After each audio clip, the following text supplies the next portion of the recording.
രാവിലെ മുതൽ അവശനായിരുന്നു ചന്ദ്രശേഖരൻ. എഴുന്നേൽപ്പിക്കാൻ പാപ്പാന്മാർ പലതവണ നോക്കിയിട്ടും നടന്നില്ല.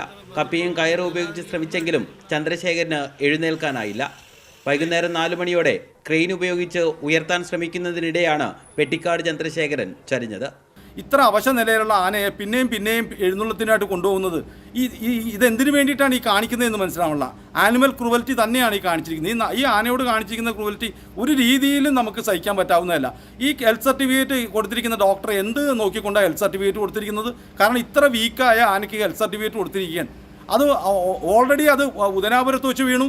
അതിനുശേഷം ഇവിടെ കൊണ്ടുവന്നപ്പോഴത്തെ കണ്ണമംഗലത്ത് നിന്ന് ഇങ്ങോട്ട് കൊണ്ടുവന്ന് ഇവിടെ കൊണ്ടുവന്നപ്പോൾ ഇവിടെയും വീണിരിക്കുകയാണ്. നിങ്ങൾ ഇതൊരിക്കലും നമുക്ക് അംഗീകരിക്കാൻ പറ്റില്ല. കൊല്ലം ജില്ലയിലെ മൈനാഗപ്പള്ളിയിലെ വെട്ടിക്കാട് ക്ഷേത്രത്തിൽ വർഷങ്ങൾക്ക് മുൻപ് നാട്ടുകാർ നടക്കിരുത്തിയതാണ് ചന്ദ്രശേഖരനെ.